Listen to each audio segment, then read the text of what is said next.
Good morning everyone. Competition coaching centre के online class में स्वागत है। आज की क्लास में हम 3D ज्योमेट्री का कुछ पास्ट क्वेश्चंस करेंगे। ये सवाल जो है इस साल भी आने की संभावना है, इसलिए थोड़ा ध्यान से इसको देखिएगा। देखिए, आपको ये दिया गया है the distance between the plane. एक आपको लाइन दिया गया आर वेक्टर इक्वल टू, ये दिया 2i वेक्टर माइनस जे वेक्टर प्लस 3k इक्वल, ऐसे दिया गया है। देखिए ध्यान से, ये जो दिया गया होता है हमें ये पता है कि R vector into N vector जो होता है वो डी के बराबर होता है। अब यहाँ पे एन वेक्टर बराबर क्या दिया गया है? एन वेक्टर बराबर हमें दिया हुआ है 2i वेक्टर माइनस जे वेक्टर प्लस 3k वेक्टर। ठीक है जी। अब यहाँ से देखिए, हम यहाँ से ए वन बी वन सी वन निकाल सकते हैं, और यहाँ से भी देखो, यहाँ से जब मैं ए बी सी निकालूंगा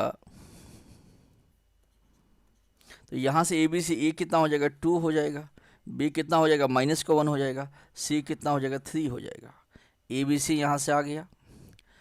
इन द सेम वे यदि इस यहाँ से मैं ए बी सी निकालूंगा तो ए कितना हो जाएगा, ये ए हो जाएगा 6, बी कितना हो जाएगा -3, सी क्या हो जाएगा +9। ए बी सी तो मेरे पास में आ गया। ठीक है। अब यहाँ पे देखिए, इसके हिसाब से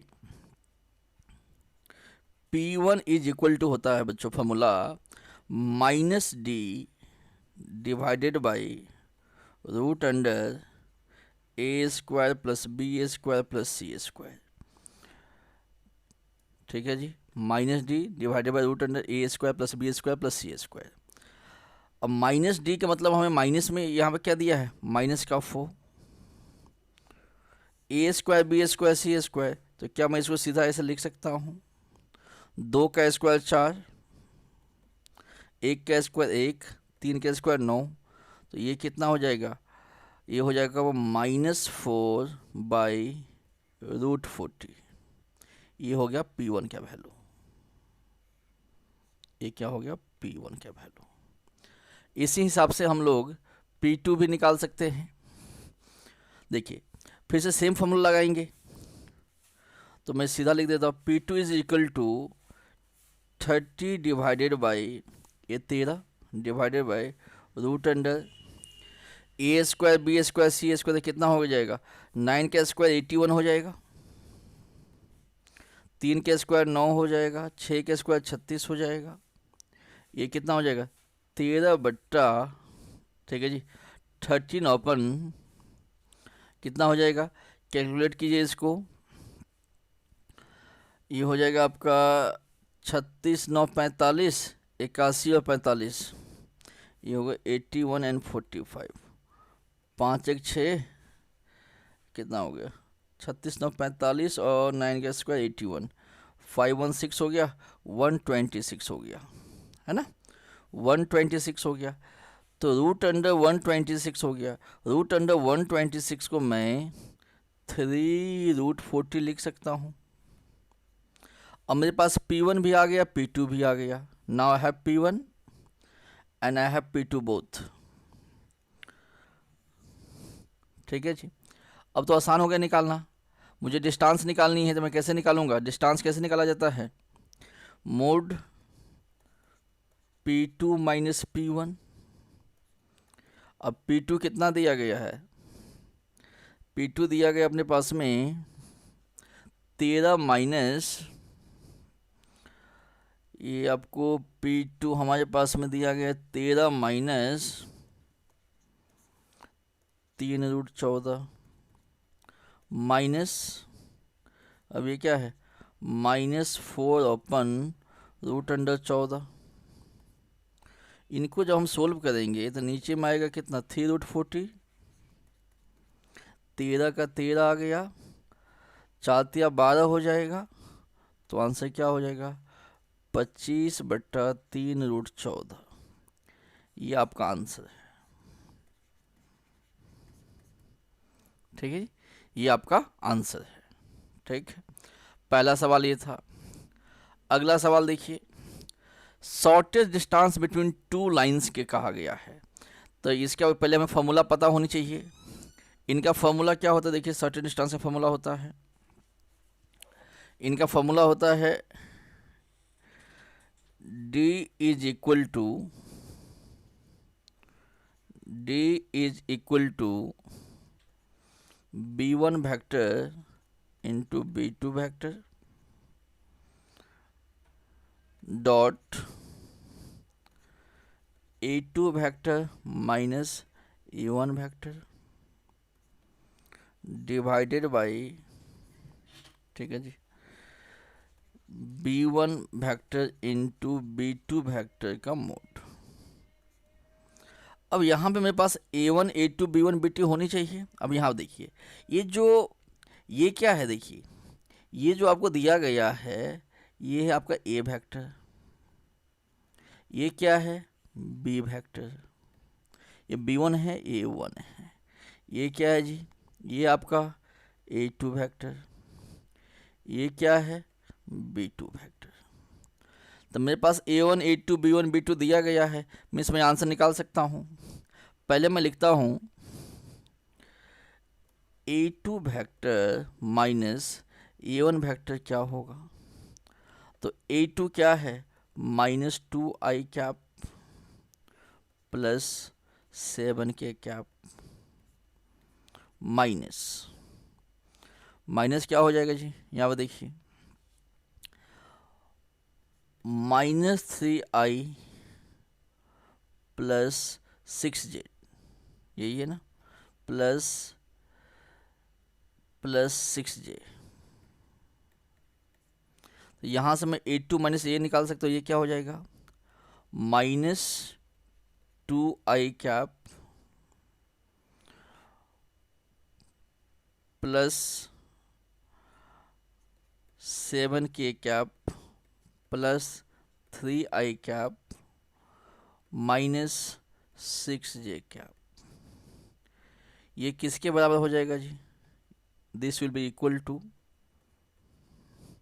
ये हो जाएगा, देखिए 3i हो गया यहाँ से तो i कैप हो गया, i cap minus 6j cap plus 7k cap. ये किसकी वैल्यू है हमारे पास में, ये है a2 माइनस a1 वेक्टर का, ठीक है। अब मुझे b1 क्रॉस b2 निकालना है, b1 क्रॉस b2, तो देखिए b1 b2 निकालना तो आसान है। अब मुझे b1 vector cross b2 vector निकालना है, इसको हम कैसे लिखेंगे, यहाँ लिखेंगे i j k, डिटरमिनेंट निकालेंगे तो क्या हो जाएगा माइनस का 4 3 2 माइनस का 4 1 1, इसका डिटरमिनेंट निकालना है हमें, और ये हमें निकालने आते हैं। कैसे होगा देखिए, ये ऐसे होगा i कैप, ये क्या हो जाएगा 3 माइनस 2 माइनस j कैप, कितना हो जाएगा -8 plus 4 plus k cap -4 plus 12, ये कितना बन जाएगा i cap plus 4j cap plus 8k cap, ये हो जाएगा, ये हो गया आपका b1 vector into b2 vector. यदि मुझे ये निकालना होता b1 vector into b2 vector का मॉडुलस निकालना होगा, तो क्या हो जाएगा रूट अंडर 1 का स्क्वायर 1 है, 4 का 16 है, 8 का कितना है 64 है ना, ये 64 16 रूट अंडर 81 हो गया, ये किसके बराबर होगा 9 के बराबर। Now I have all the value, now I can calculate the answers. इस फार्मूला में वैल्यू पुट करेंगे, जो फार्मूला इसमें वैल्यू पुट करेंगे तो क्या हो जाएगा, देखिए b1 इंटू b2 हमने क्या निकाला, b1 into b2, b1 into b2 हमने निकाला है b1 इंटू b2, ठीक है जी, हमने निकाला है यहाँ पे b1 इंटू b2 है हमारे पास में i cap plus 4j cap plus 8k cap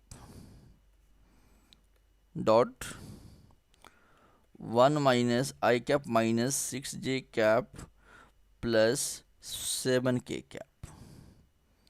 ठीक है, डिवाइडेड बाई क्या हो जाएगा 9। इनको जब सोल्व करेंगे क्या हो जाएगा 1 माइनस 24 प्लस 56